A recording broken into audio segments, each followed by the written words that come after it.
Bom dia, irmãos. Vamos começar aí com a nossa aula, mas vamos orar antes aí desses momentos. Santo Deus, Pai amado, maravilhoso, Senhor de todo o universo, te agradecemos, Pai, primeiro porque estamos aqui, porque o Senhor tem cuidado das nossas vidas, o Senhor tem ensinado a cada um de nós um pouco mais de Ti. E peço, Pai, que nesses momentos Teu Santo Espírito esteja capacitando cada um a aprender mais daquilo que o Senhor tem para o nosso dia a dia, para que sejamos sempre transformados pelo estudo da Tua Palavra. Que o Senhor cultive tanto um coração ansioso para ouvir, mas também um coração ansioso para viver de forma diferente, de forma parecida com aquilo que o Senhor deseja para o Teu povo. É o que eu peço, em nome de Jesus. Amém. Queridos, estamos, como temos aí repetido em várias aulas, estudando num dos eixos aí de estudo que a gente está estudando o panorama do Antigo Testamento. E a seção, a porção do Antigo Testamento que a gente tem estudado é aquilo que na Bíblia hebraica são chamados os Neviim, os profetas. A Bíblia hebraica é dividida em 3 grupos de livros, tá? A Torá, os profetas e os escritos. É um pouco diferente daquela divisão normal que a gente faz dos livros do Antigo Testamento, inclusive a ordem é diferente daquela que a gente encontra nas nossas Bíblias. E a gente terminou na aula passada aquilo que normalmente é chamado estudo dos profetas anteriores, que corresponde mais ou menos aí aos nossos livros históricos. E a gente passa agora a estudar os profetas posteriores, ou aquilo que para a gente corresponde mais ao que a gente chama mesmo de livros proféticos. Na verdade, são 15 livros proféticos da nossa Bíblia que vão estar nos Neviim. Daniel, por exemplo, não está nesse grupamento, nessa forma de organizar a Bíblia hebraica. A gente vai estudar o livro de Daniel no próximo módulo do Antigo Testamento, que vai ser o módulo dos escritos, que vai incluir aí os livros sapienciais, poéticos, e 5 manuscritos, 5 rolos, como são chamados, e um deles é o livro de Daniel, ok? Mas antes da gente começar a olhar os livros propriamente ditos, a gente achou que valia a pena dar uma pausa, respirar um pouquinho e entender, afinal de contas, o que é essa tal de profecia. O que era o profetismo no Antigo Testamento. A gente já pincelou um pouco sobre isso quando, na primeira aula, na introdução a esses livros, a gente falou sobre por que eles são chamados de profetas. E a gente enfatizou bastante que a história que é estudada, a história que a Bíblia traz, é a chamada história teológica. Não é tanto o conjunto e a sequência de realizações dos reis, dos governantes, dos militares, mas principalmente a ação de Deus no meio de seu povo e no relacionamento do povo de Deus com seus vizinhos. Então a gente já pincelou um pouquinho sobre isso, mas hoje a gente resolveu parar e vamos conversar assim, o que é esse tal de profetismo? Há várias razões para isso, mas a mais prática delas é que normalmente todo mundo acha que sabe o que é profecia, mas na verdade não sabe direito, tá? Se eu perguntar para vocês, quem é um profeta? O que é o profeta? Quem você vai chamar de profeta? Qual que é a característica? O que ele fez ou faz que leva você a chamar esse aí é um profeta? Normalmente, na linguagem popular, o profeta é aquela pessoa que prediz o futuro, tá? Aquela pessoa que ou adivinha ou prediz de alguma forma, esse aí é profeta. E a gente vê que já na Bíblia, apesar de ter um pouco disso, isso não é o centro da atividade do profeta e isso não é o centro da profecia ou do profetismo. tá? Ao longo desse período aqui que a gente vai estudar, nesse grupo de livros, que vai mais ou menos aí do final do período... Final não, porque é um tempo razoável ainda, mas basicamente do período monárquico, ali na monarquia dividida, até a volta do exílio. O que a gente vai estar estudando que vai ter essa característica que permita a gente chamar isso aqui de profecia, de profetismo? Qual é o centro disso? Respondendo rápido, para depois voltar a explicar com calma, basicamente o profetismo é tornar sabido, tornar conhecido aos homens aquilo que é revelado por Deus, que de outra forma estaria oculto. Tá? E isso vai ser diferente em cada momento, vai ser diferente em cada situação histórica. A gente já falou semana passada sobre profetas que atuavam perante reis. A gente tem, por exemplo, Naamã, a gente vai ter posteriormente, já no período da monarquia dividida, Isaías, por exemplo. E a gente tem profetas que, ao contrário, atuavam basicamente junto ao povo. Os exemplos assim mais característicos disso seriam Elias e Eliseu. Elias até tinha uma atuação próxima a reis, a alguns reis, mas no sentido de chegar para esse rei e confrontá-lo. Ele não era um profeta que a gente poderia chamar de palaciano. Ele era um profeta que desafiou o rei de Israel ali naquele momento histórico. E Eliseu ainda tem uma atuação mais, vamos chamar de popular, mais junto ao povo, propriamente dita. Tá? Então, essa é a época na qual a gente está. E é importante a gente dar um passinho atrás e começar a aula de hoje, onde a gente terminou a aula da semana passada.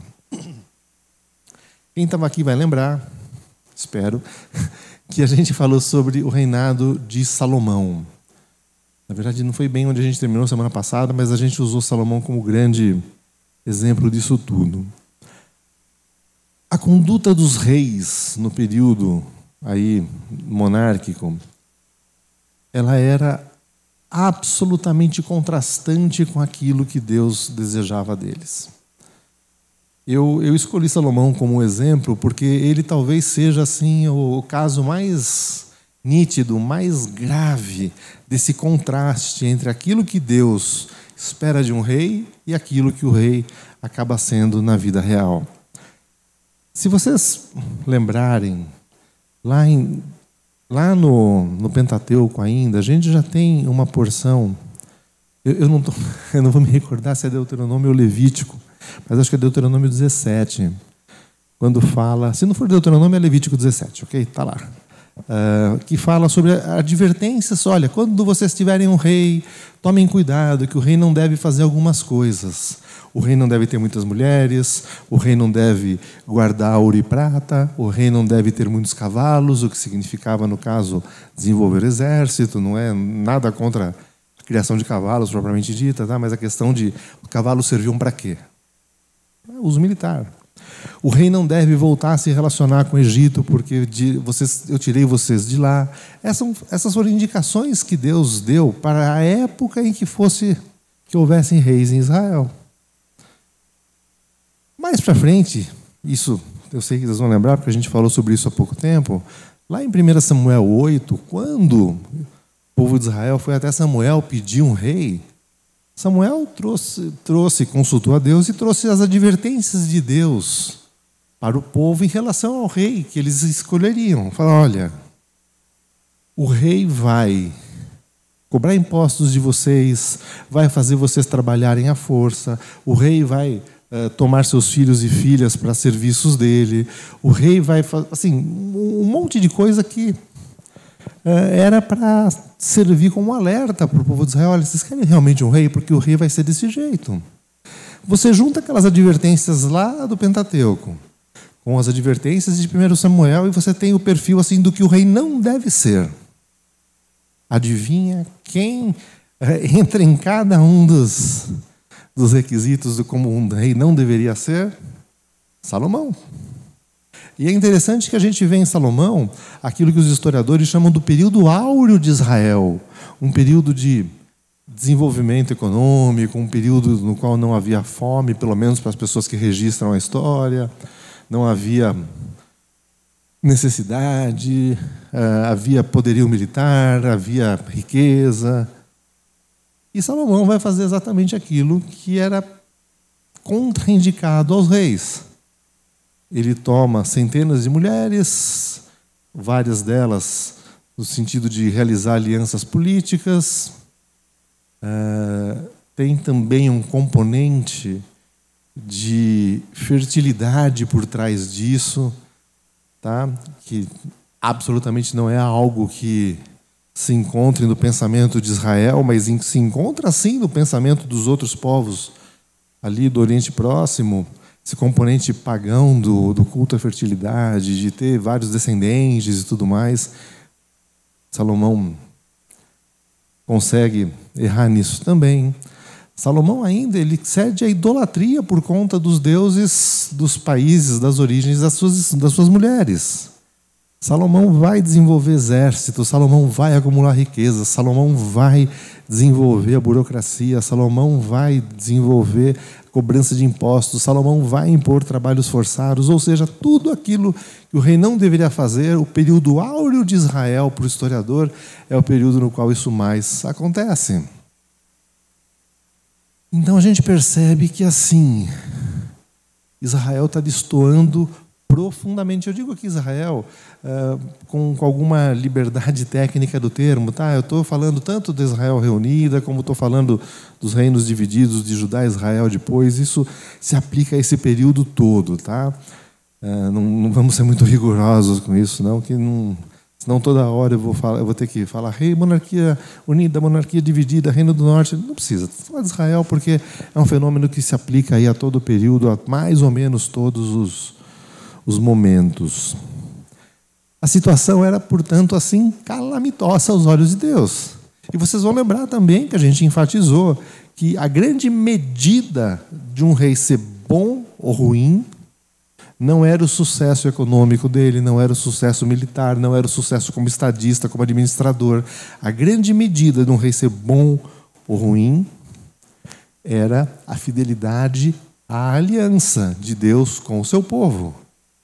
Carlos, que aliança é essa? Aquela mesma lá de Gênesis, lá de Abraão, que é repetida com Moisés, que é repetida com Josué, que vai ser repetida em vários momentos, de formas mais e menos formais, mas que reiteradamente Deus lembra: olha, vocês são o meu povo, vocês estão na terra que eu dei a vocês, vocês têm a lei, vocês devem ser uma luz às nações, vocês devem ser diferentes, vocês devem ensinar aos outros como eles devem se comportar, porque esse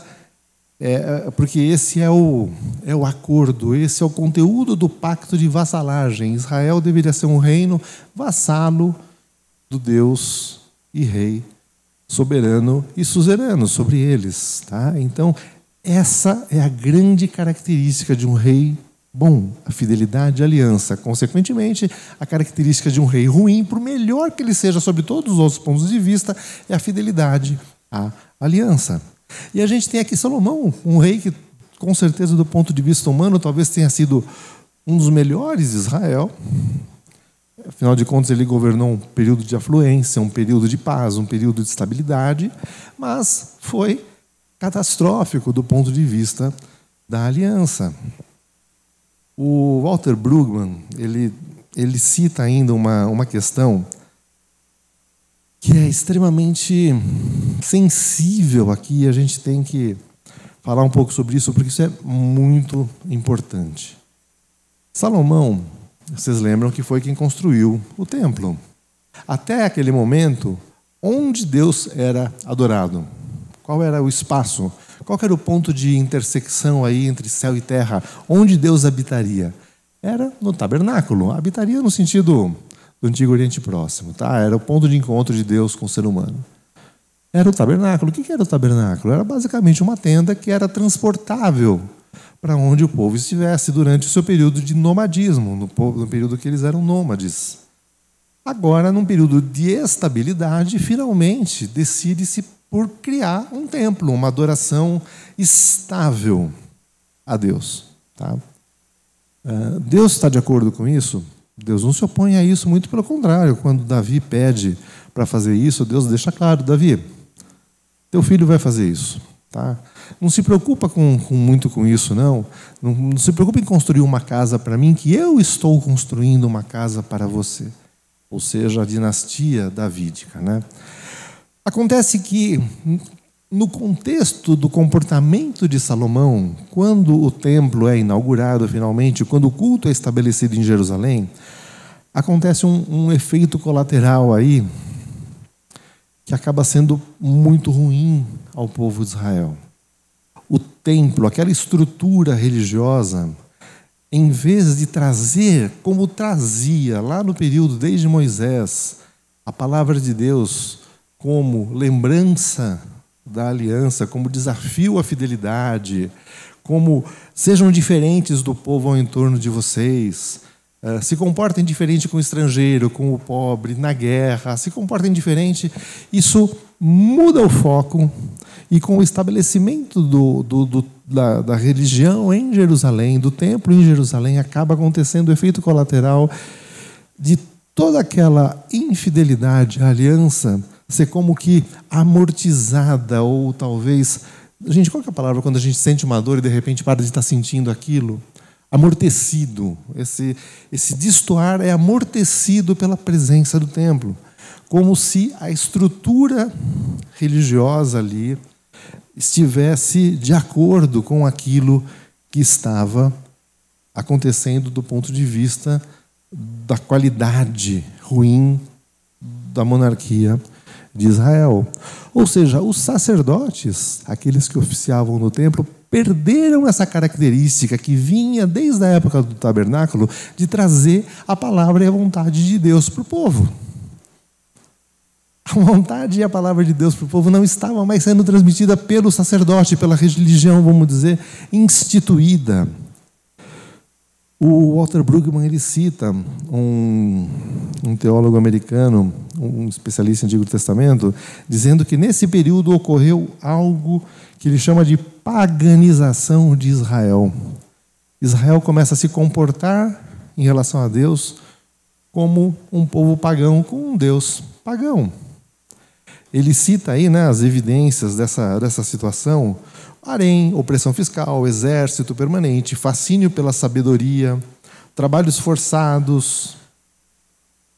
Tudo isso como querendo encaixotar Deus. Olha, como a gente está num período de paz. O pastor tem falado bastante sobre isso. Num período de paz, quando a gente tem muito recurso, a gente acaba esquecendo um pouco de Deus. Isso foi o que aconteceu ali com Israel naquele momento. Olha, a gente está vivendo bem, a gente está economicamente estável, militarmente a gente está ok, a gente não tem opressão política ao nosso redor, então a gente está tudo bem. Deus, calma, não precisa transformar muito, que a gente já chegou num ponto de equilíbrio legal. Bom, a gente já sabe que esse ponto de equilíbrio não tem nada a ver com a vontade de Deus. O que tem que acontecer nesse momento? Deus vai permanecer silente diante disso? Não. Ele vai continuar a desafiar o povo de Israel, vai continuar ensinando o povo de Israel, mas como? Por meio dos profetas. Os profetas, então, eles vão cumprir essa missão de trazer a vontade de Deus, trazer a palavra de Deus, mesmo quando a religião instituída de Israel, naquele momento de amortecimento, estava, vamos dizer, paralisada e incapaz de trazer realmente a palavra de Deus. Por isso que a gente vai encontrar, por exemplo, nos textos proféticos, passagens no sentido de que, olha, seus sacrifícios não valem nada para mim, seus sacrifícios mal chegam até mim, e coisas do tipo que Deus vai colocando para Israel: olha, vocês não estão fazendo aquilo que precisava, seus corações estão em outro lugar. E justamente para isso vai servir aí o ministério dos profetas. Gente, tudo bem até aqui? Joia. Eu não falei no começo da aula, mas acho que vale a pena eu trazer isso para vocês. A gente usou para preparar esse estudo de hoje, dois livros basicamente, tá? São esses dois aqui. O Imaginação Profética, do Walter Brueggemann, e O Mundo Perdido dos Profetas, do John Walton.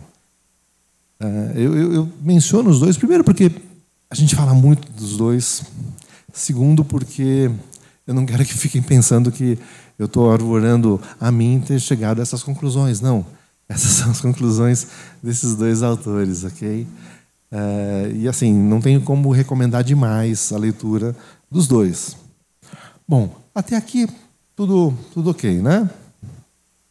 Joia, vamos lá. Eu separei aqui 3 formas de a gente analisar, ou 3 caminhos para a gente analisar o profetismo em Israel nesse período. O primeiro deles, o perfil da profecia. O que era, como ela era trazida e como ela foi registrada e chegou até nós. Segundo, qual era o conteúdo da mensagem profética nesse período. E, por fim, qual o propósito dessa mensagem profética. Algumas das coisas que a gente vai analisar agora, eu já dei um certo spoiler aqui, mas tranquilo, vamos voltar a elas no seu devido espaço aí de estudo.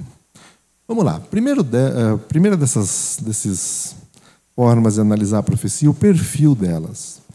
Como eu já disse, a profecia em Israel, e isso é comum a todo o Antigo Oriente Próximo, era uma forma de mediação do conhecimento divino, algo que era inacessível ao ser humano, que o ser humano não teria como ficar sabendo, vamos dizer, porque era oculto e conhecido apenas por Deus.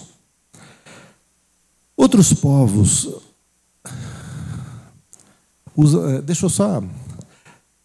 Alguns autores, inclusive teólogos, chamam esse grupo de ações que buscam o conhecimento daquilo que é sabido apenas por Deus, chama de artes divinatórias.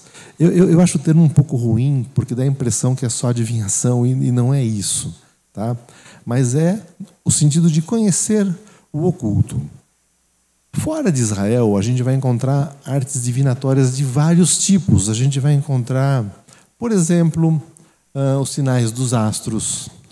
A gente vai encontrar, havia algum tipo de arte divinatória que abria os animais e pelas vísceras dele, alguém treinado naquilo poderia dizer o que ia acontecer quando consultado sobre um ponto determinado. E outros diversos tipos aí de artes chamadas divinatórias.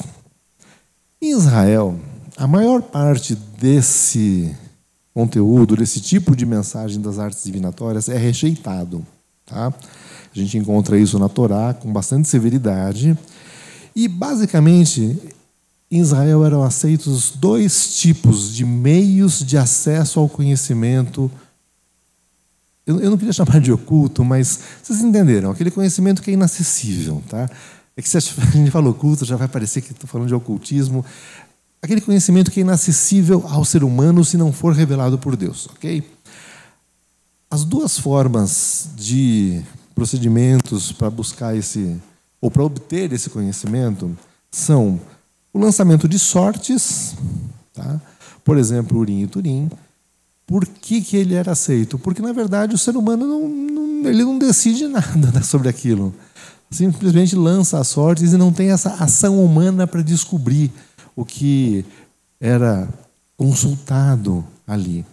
E a outra forma de acesso ao conhecimento até então inacessível eram aqueles meios que são totalmente iniciados por Deus e cujo funcionamento dependiam da livre ação de Deus. Basicamente, os sonhos e as profecias. Então a gente vai encontrar, por exemplo, os sonhos em Daniel, sonhos de José. Mas é Deus que toma essa iniciativa e capacita. Seja, por exemplo, os sonhos das pessoas que José acaba interpretando, ou os sonhos que a própria pessoa tem e ela entende o significado daquilo.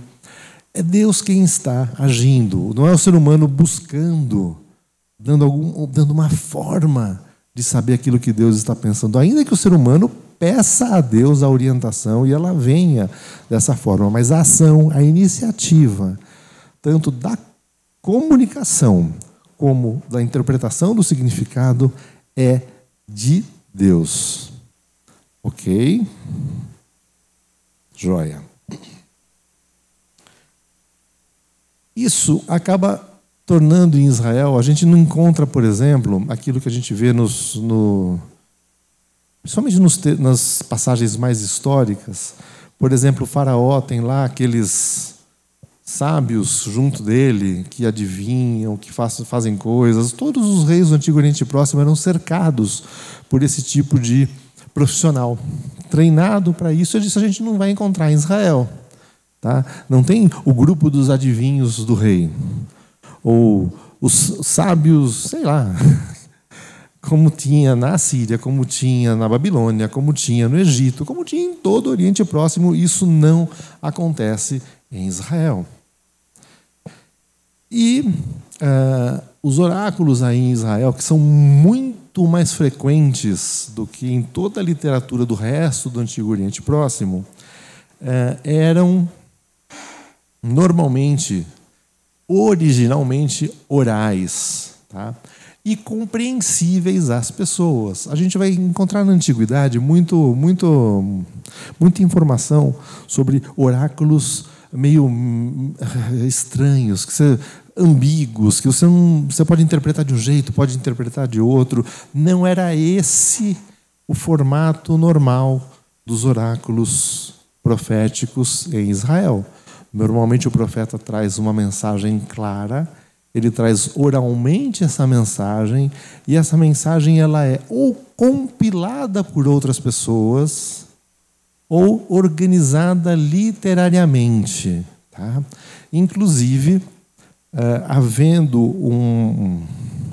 uma marcante constante de reinterpretação e recontextualização das profecias de Israel. Tudo bem com isso? Deu para entender o que acontece lá? Isso sob o ponto de vista aí do perfil da mensagem profética. Em relação ao conteúdo da mensagem, a gente já falou um pouquinho como era no Antigo Oriente Próximo. O rei, por exemplo, ele queria saber: eu devo ir à guerra contra determinado reino que está fazendo aí invasões no meu território para saquear rebanhos, por exemplo? Eu faço uma guerra contra esse reino ou não? Ele consultava lá o seu profeta dizia basicamente sim ou não, e não, pode ir lá. Tá? Normalmente era assim que as coisas funcionavam no resto do Oriente Próximo. Mas eu já começo por aí para deixar claro que não estamos falando normalmente de adivinhação ou previsão do futuro.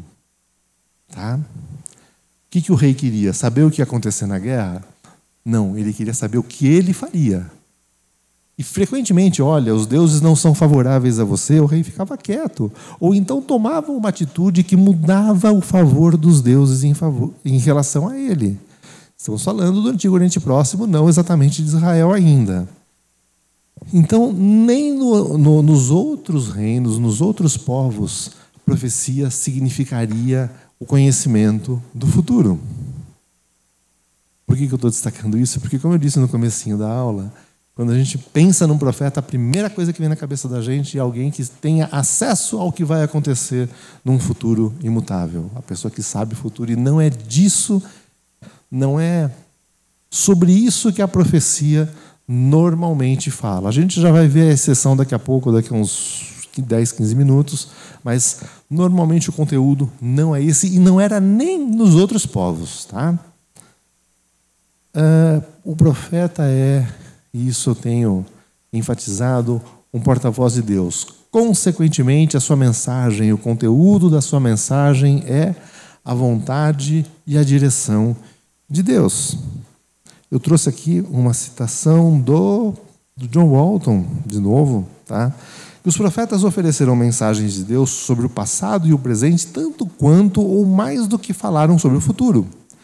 Eles estavam engajados não em contar o futuro, mas em revelar os planos e propósito de Deus, trazendo uma perspectiva que, em momentos, se estendia para o futuro.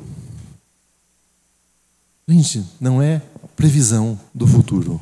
É, no máximo, saber qual que é a vontade de Deus e se orientar, sim, de acordo com aquela vontade. A gente já vai falar mais especificamente sobre isso, para eventualmente evitar um juízo anunciado de Deus. Ok? Outro destaque interessante aí, isso tem a ver com o conteúdo e também com os destinatários da profecia, mas eu preferi trazer isso para análise do conteúdo, e eu já explico por quê. É que entre os outros povos do Antigo Oriente Próximo, a profecia era dirigida aos reis. Tá? Quem que ouvia a profecia? O rei. E normalmente de forma bastante favorável a ele. Por quê? Gente, a gente está falando de profetas da corte, de adivinhos da corte, pessoas que estão ali na estrutura dele. Normalmente, a intenção deles de adular o rei, de agradar o rei, era a coisa mais importante. Então, se eles poderiam pensar em alguma coisa ruim, era no máximo, olha rei, cuidado, hein? Olha, muda isso aqui de forma a obter um resultado melhor, porque se continuar desse jeito não vai dar certo. Esse era o máximo assim, de destoar que eles conseguiam fazer. Normalmente. Tá? A gente está falando dos outros povos. Em Israel, a situação é completamente diferente. Como a gente já falou nas aulas anteriores, quando o rei era o destinatário da profecia, normalmente era no sentido do rei ser confrontado. A gente encontra o rei consultando o profeta sobre curso de ação, a gente encontra. Mas não é o normal, tá? Mesmo em Israel. E, inclusive, tem casos que ele é orientado e faz outra coisa. Enfim, quando o rei, normalmente em Israel, e a gente vai ver aí o avanço do profetismo, a evolução do profetismo ao longo dos séculos, quando o profeta chega no rei, o rei já treme na base, porque ele sabe que aí vem bomba. Ele sabe que ele está fazendo alguma coisa errada, ele sabe que Deus está vendo, ele sabe que o profeta vai trazer a voz de Deus sobre aquela situação e que isso não vai ser bom para ele. Com o passar do tempo, conforme os reis vão ficando cada vez piores, normalmente a gente observa um movimento do profetismo que é chamado pré-clássico, tá? Na verdade ainda é pré-clássico, mas a gente já está aí numa transição. Enfim, a gente vê um movimento do profeta se dirigindo também ao povo, frequentemente com críticas à estrutura instaurada e ao comportamento dos reis, como o exemplo que eu dei agora há pouco, quando Deus adverte que os seus sacrifícios não valem nada para mim. Seria melhor se vocês estivessem se comportando de forma diferente. Tá? Há uma mudança de foco, portanto, do destinatário direto da profecia. Algo que acompanha, piora a situação cada vez mais calamitosa dos reis da monarquia dividida. E isso se confunde um pouco com o propósito que a gente vai ver em seguida, mas como diz respeito ao conteúdo, a gente já antecipa aqui. O conteúdo da mensagem é: seja fiel à aliança. Volte aos seus caminhos. Lembre que Israel tem que ser luz às nações. Vocês têm que ser diferentes. Esse é o conteúdo da mensagem profética. Hajam com justiça. Não é para ter em Israel pessoas passando fome. Não é para ter em Israel injustiça. Quando vocês forem para a guerra, o comportamento de vocês tem que ser diferente. Quando vocês atuam em relação à economia de vocês, tem que ser diferente. O rei tem que ser diferente. Bom, a gente sabe pela história que não houve muito eco à ação dos profetas nos reinos de Israel. Um pouquinho mais no Reino do Sul, mas que no final a situação acabou degringolando. E conforme esse movimento histórico vai acontecendo, o conteúdo da profecia muda também. O conteúdo de profecia, que era uma advertência à fidelidade e aliança, passa a ser um conteúdo de anúncio de juízo. Por quê? Olha, vocês não fizeram o que deviam ter feito. Eu vou julgar vocês. Bastante intuitivo até, tá? Lembrando que Deus tem a sua própria linha de atuação ao longo da história. Ele agia por meio de Israel, mas ele tem uma linha de atuação, uma meta-atuação ao longo da história. Que linha é essa, gente? Algo que eu falo direto. Reconciliar todas as coisas com Ele. Abençoar todas as nações da terra. Fazer novas todas as coisas. É para isso que a gente está caminhando hoje e já era para isso que estava caminhando lá atrás.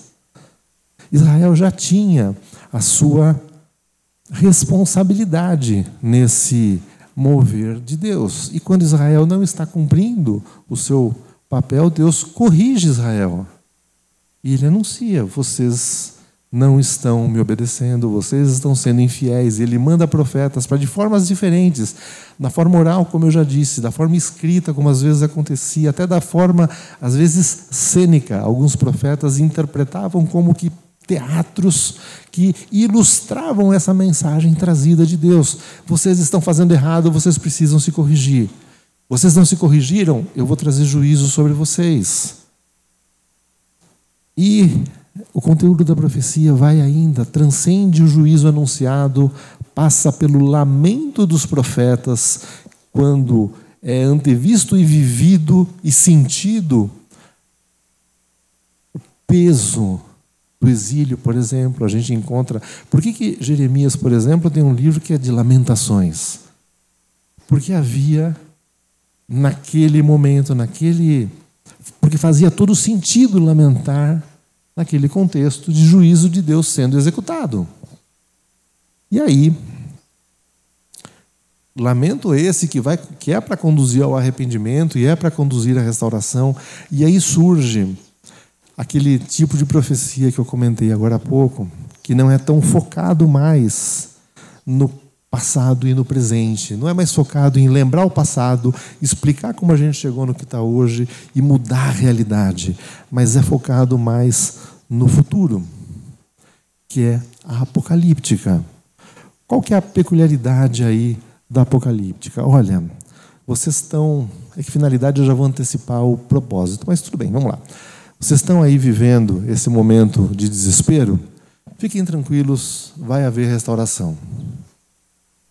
No tempo próximo, no tempo mais ou menos, no tempo futuro, mas vai haver restauração. E é esse aí, a evolução, basicamente, do conteúdo da profecia em Israel. Os profetas falavam em nome de Deus, eles vigiavam e zelavam pela aliança, pelo cumprimento da aliança, explicavam o que significava, denunciavam a idolatria e a injustiça dos reis, denunciavam a injustiça e a idolatria do sistema que estava em vigor em Israel naquele momento. Afinal de contas, o maior dos reis revive o paradigma do Egito. Tá? Salomão se parecia mais com Faraó do que qualquer outra coisa.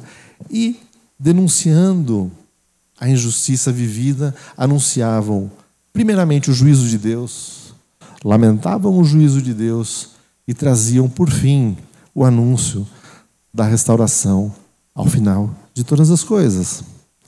Gente, em relação ao conteúdo, tudo tranquilo? Só abrindo um parênteses, a questão da apocalíptica a gente não vai falar tanto hoje, nem tanto nas próximas aulas, por duas razões. Praticamente, nossa, vai soar ruim, basicamente práticas, tá? Primeiro, porque qual que é o grande texto apocalíptico do Antigo Testamento? Livro de Daniel. Livro de Daniel está nos profetas? Não está, ele vai estar nos escritos, então a gente chega lá. E a segunda razão... Nossa, esqueci qual era a segunda razão. Mas tem a ver com isso. Tá? A gente vai falar um pouco... lembrei. Tá vendo? Uma hora volta e eu lembro. É um bumerangue, assim, vai, a hora que volta eu lembro. A gente tem um módulo, um dos temas específicos de estudo previstos aí para a escola bíblica vai tocar especificamente sobre a questão da escatologia, e daí a gente vai voltar à apocalíptica. Tá? Então, não vamos antecipar aquilo que vai ser estudado no momento adequado, ok?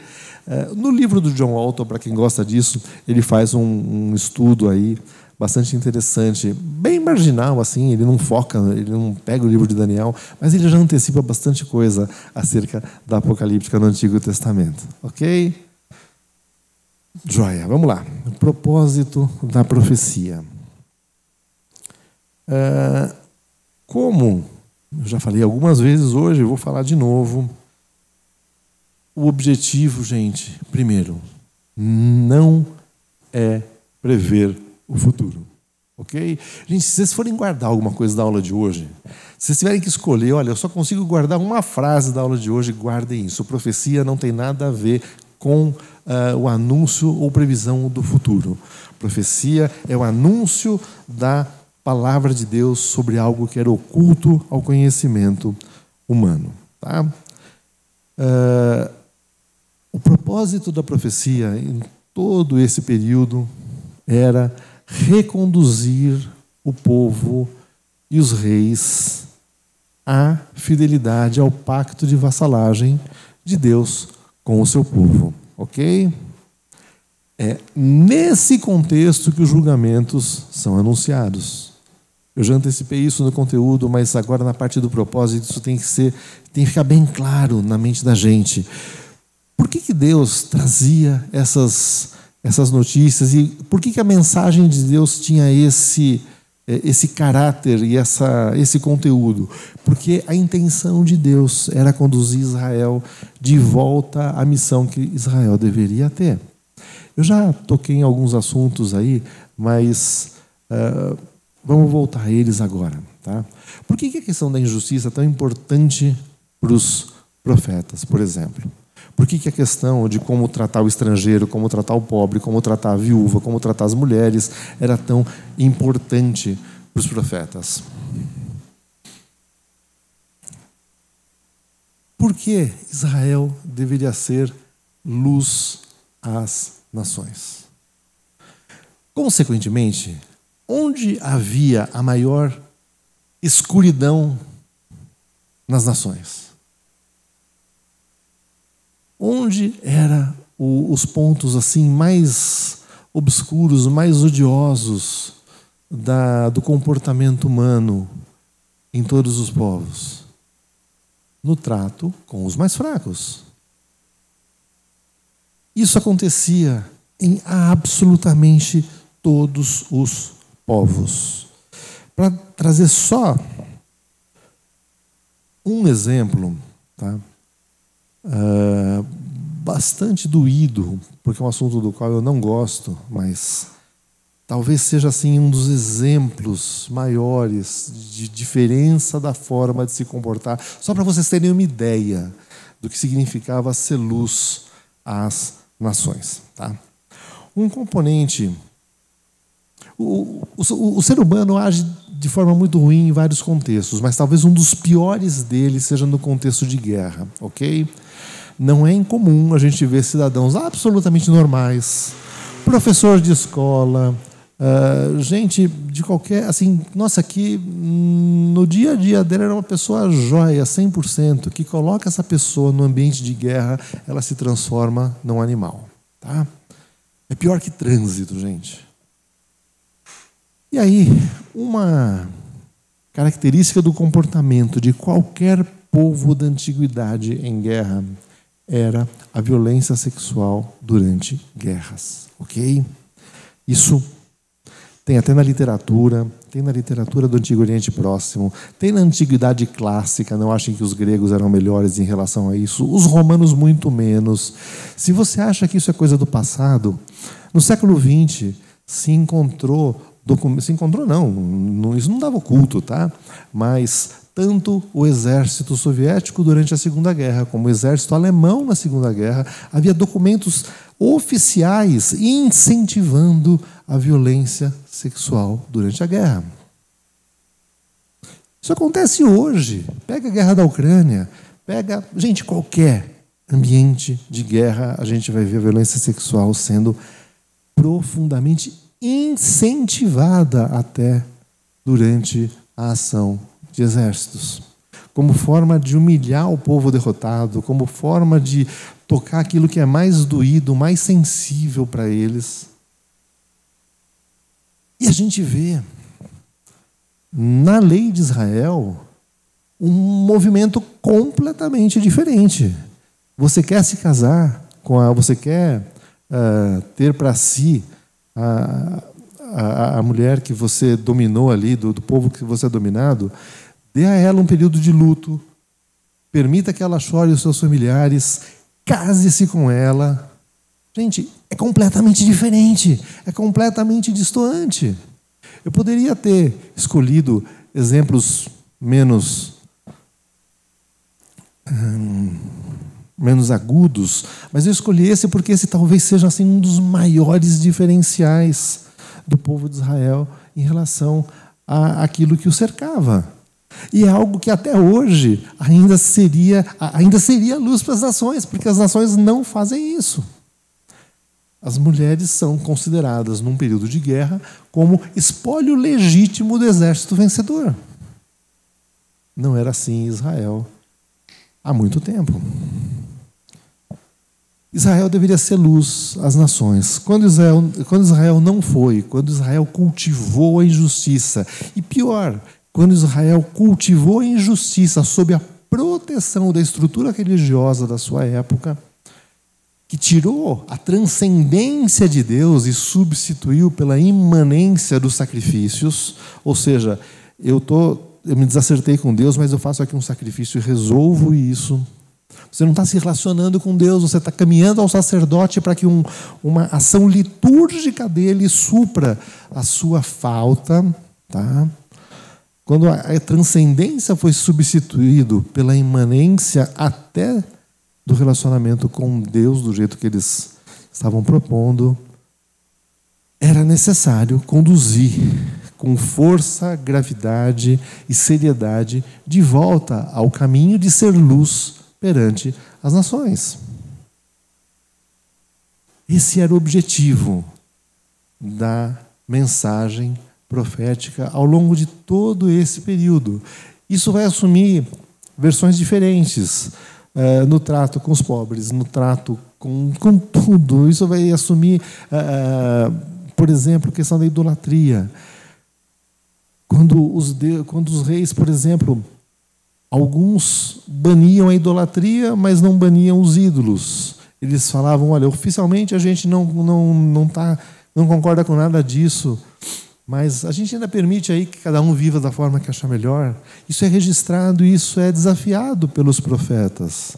Quando os reis, pior ainda, né, descambam para a idolatria ainda, aí a ação dos profetas é mais necessária. E quando o povo se comporta dessa forma, a mensagem de Deus é: voltem a ser luz às nações. Recordem-se da aliança que fizeram comigo. Sejam fiéis ao pacto de vassalagem. Vocês estão nessa terra porque eu o coloquei aí. A terra não é de vocês, como não era dos seus antecessores. A terra pertence a mim. E eu coloquei vocês aí com o propósito. Cumpram esse propósito. Esse é o grande pano de fundo de toda a mensagem profética. Tá? Respeito, aliança, fidelidade ao pacto de vassalagem. Sejam luz diante das outras nações. E quando não são? Quando não são, juízo. Juízo para quê? Para exterminar o povo? Não. Juízo para quê? Para mostrar que Deus é quem manda? Também não é esse o objetivo. Juízo para voltar a ser luz das nações, para voltar a ser fiel à aliança, para voltar a ser fiel ao pacto de vassalagem. Deus não está agindo de forma aleatória. Ele tem a sua linha de ação e convida o ser humano a participar dela. E age efetivamente para que o ser humano participe quando ele prefere viver de outra forma. Agora, no pior dos cenários, quando nada disso estiver resolvendo, a mensagem profética vai ter um outro propósito e uma outra finalidade. Tenha certeza que uma hora eu vou entrar na realidade, eu mesmo, e vou dar jeito em tudo isso. Então, tenham confiança, tenham esperança de que, no final, tudo vai ser consertado.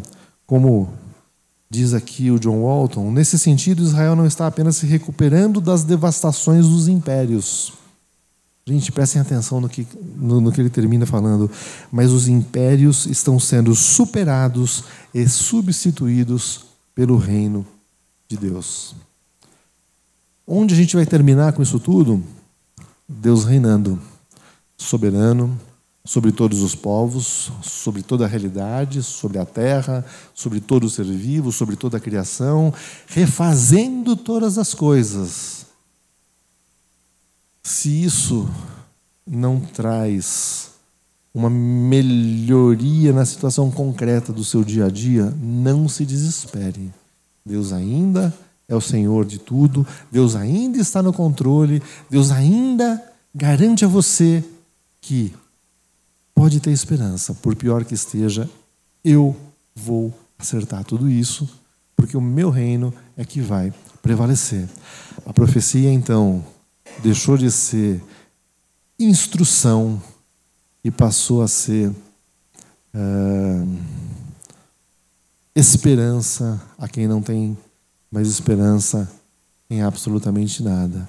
E ao longo dos séculos aí, o perfil da profecia foi se alterando, inclusive no seu propósito, no propósito de Deus, transmitindo mensagens por meio dessas pessoas que são os profetas.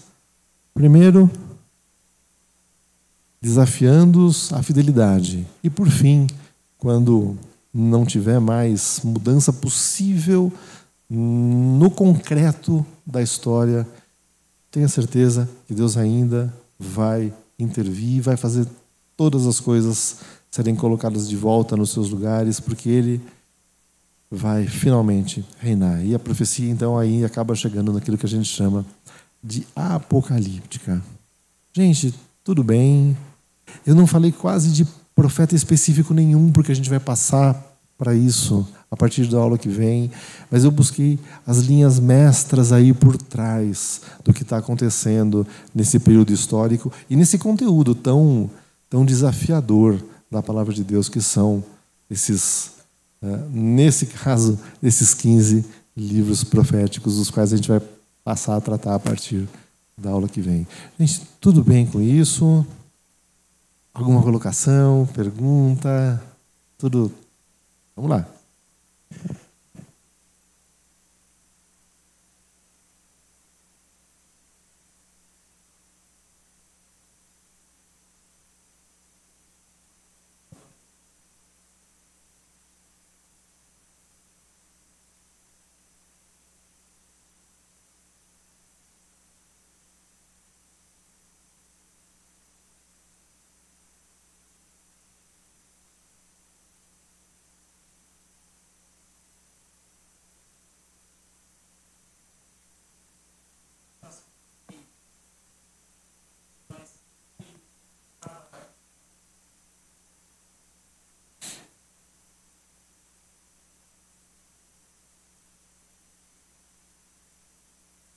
Sim.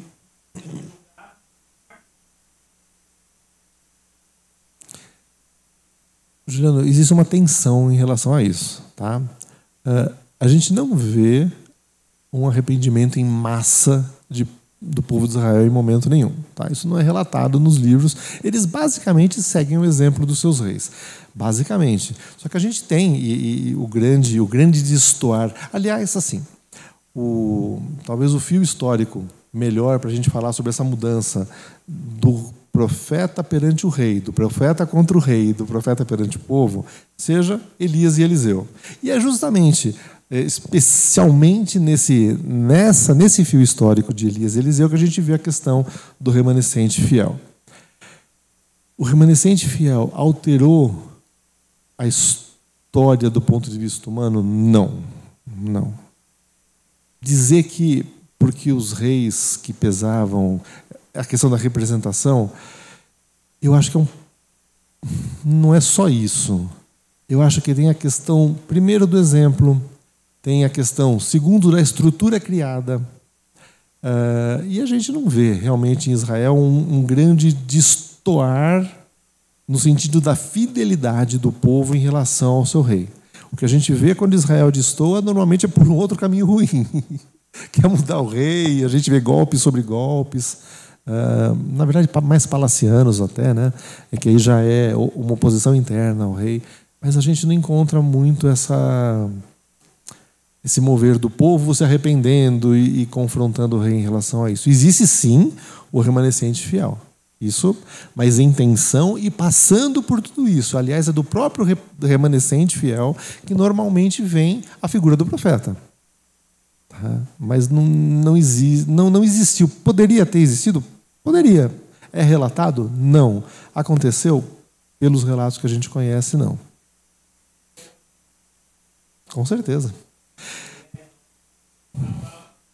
Sim, inclusive porque como todas as funções se reuniam, um rei idólatra, ele também era senhor religioso, ele também era líder, senhor não, ele também era líder religioso. Então, ele promovia efetivamente culto, ele promovia efetivamente ações concretas que encaminhavam nesse sentido.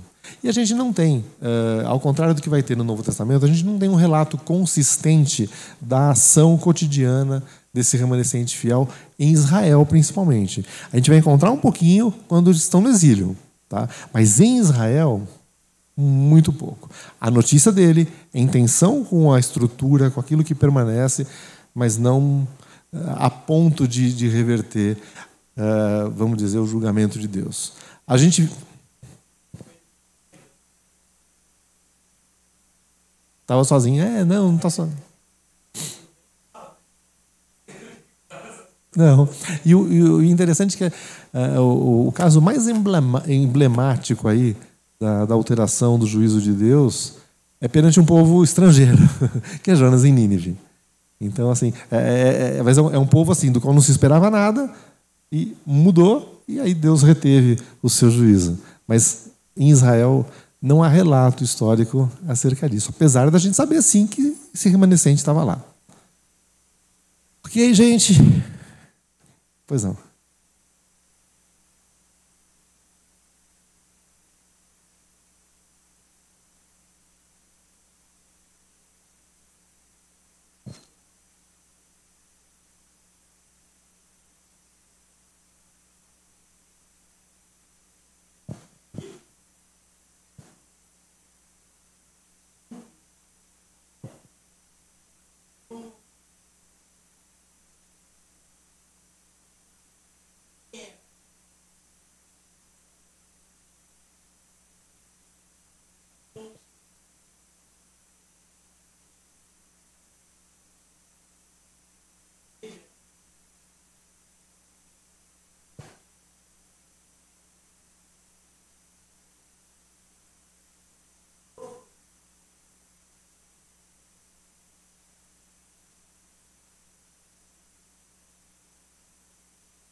Eita.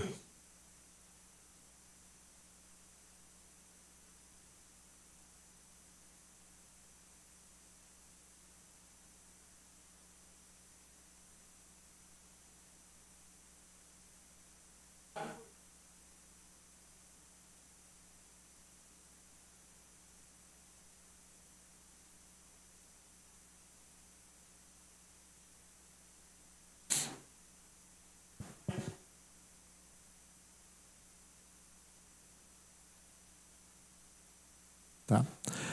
A gente tangenciou um pouco essa questão quando a gente falou de como os profetas viviam ou eles eram formados nos outros povos. Tá? Havia um treinamento específico para a ação de comportamentos, para o aprendizado de ações chamadas divinatórias, ok? Isso fora de Israel.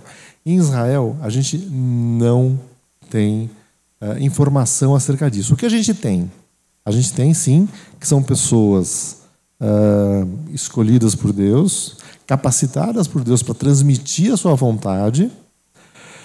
E a gente poderia, mas aí é um assunto que não é de agora, mas a gente vai voltar a ele lá para frente, que é a questão de como se movia o Espírito de Deus no Antigo Testamento.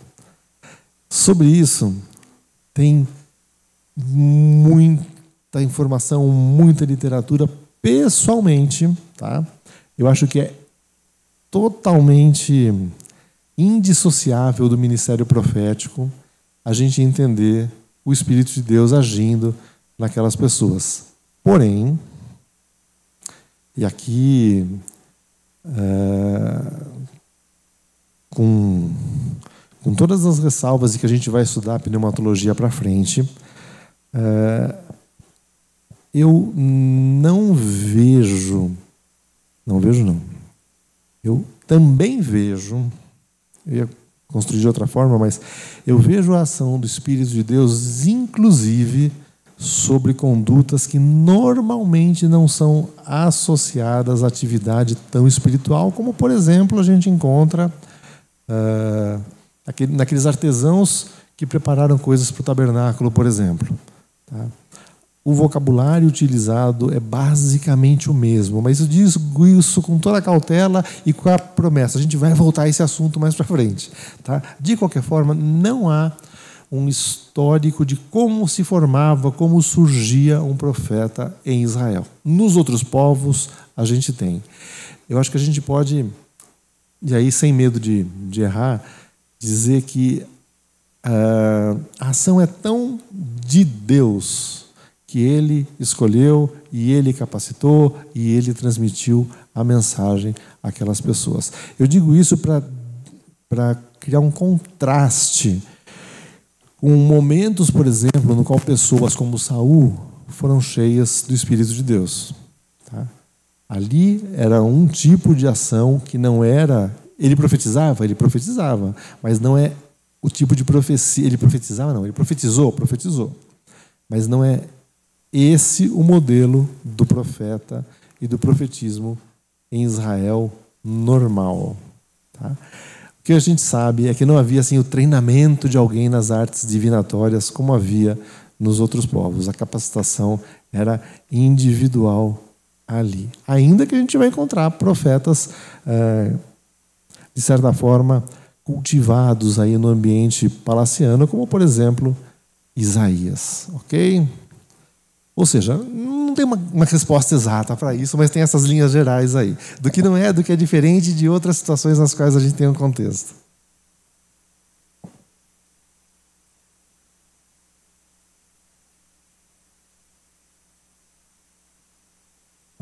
E interessante que Samuel também é um caso de alguém que teve treinamento no caso sacerdotal. Tá? Mas... Sim. Isso.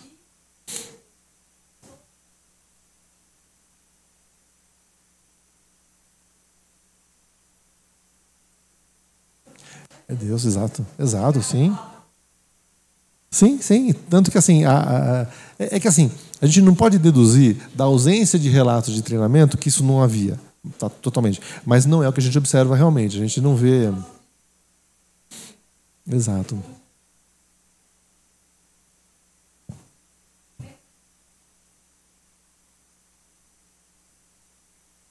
Eliseu realmente é o caso mais emblemático. Opa.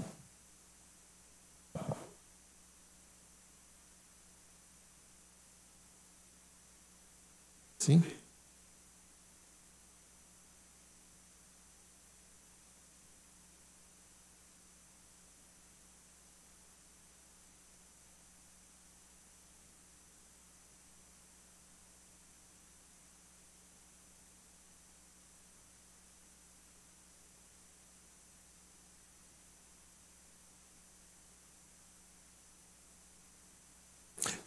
Sim, concordo.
Exato.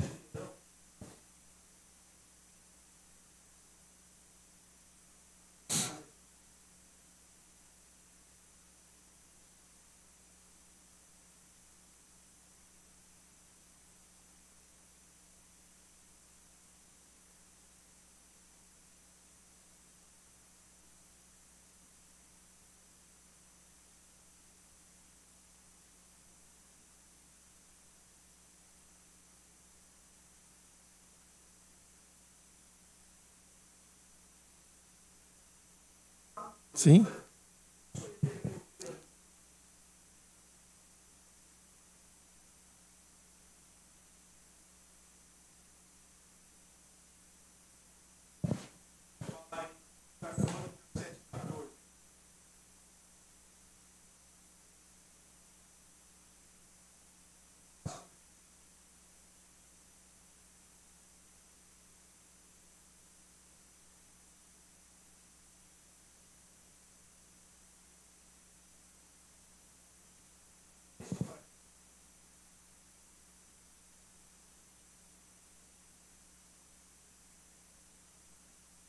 Na verdade, assim, a questão da profecia no Novo Testamento, ela vai assumir outros perfis sobre os quais definitivamente não é a aula de hoje. Mas, assim, sim, acho que é exatamente aquilo que a gente tem.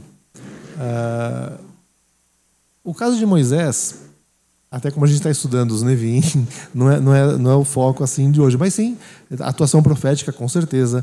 Ao longo dos juízes, a gente vê também, o próprio Samuel foi o último dos juízes ao mesmo tempo, assim como era profeta, então as coisas vão se integrando. Agora, o principal, acho que a gente nunca perder... Eu queria lembrar quem que foi. Foi o Christopher Watkins que falou, acho que a gente falou sobre isso na introdução das aulas. O protagonismo na história de Israel não é dos seus reis.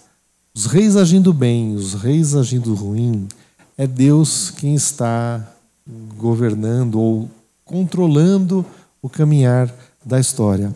A gente vai encontrar, assim, como os irmãos falaram, profetas de absolutamente todos os tipos de formação. Se a gente for voltar para Moisés, que não é nem tanto assim o objeto, aí, o foco desse estudo, mas ele foi treinado em absolutamente todo o conhecimento egípcio. Inclusive na sabedoria egípcia, que vai ser restaurada de alguma forma na sabedoria, mas literatura sapiencial também não é um assunto de hoje. Mas é Deus quem está movendo. O foco aqui é o protagonismo não é do ser humano, o protagonismo não é dos reis, e por isso que a gente não está nem utilizando a questão da linha histórica para estudar esse período, mas sim a linha da comunicação de Deus com o seu povo. Nesse contexto, o profeta vamos dizer, talvez a figura mais atuante, seja ele qual for, seja ele um profeta palaciano, seja ele um profeta perante o povo, é Deus trazendo a mensagem para momentos históricos diferentes, com conteúdos ligeiramente diferentes, para pessoas diferentes, algumas mensagens orais, algumas que foram compiladas, algumas em contexto literário, para serem reinterpretadas posteriormente, mas é sempre Deus falando ao seu povo. Ok, semana que vem a gente começa aí sim com os profetas, um por um, de Isaías até o último dos profetas menores, lembrando que Daniel não vai ser estudado agora nesse momento, ok? Vamos orar e a gente termina em seguida. Santo Deus, te agradecemos, Pai, te louvamos, exaltamos o seu nome e clamamos, Pai, cuida de cada um de nós, nos ajuda, Pai, nos ensina a ouvir, nos ensina a aprender e que a gente tire lições sempre da Tua Palavra. A gente sabe que a Tua Palavra chegou até nós porque ela ainda é a Tua mensagem para a vida de cada um de nós, que nós sejamos sensibilizados e transformados por ela. É o que eu peço, em nome de Jesus. Amém.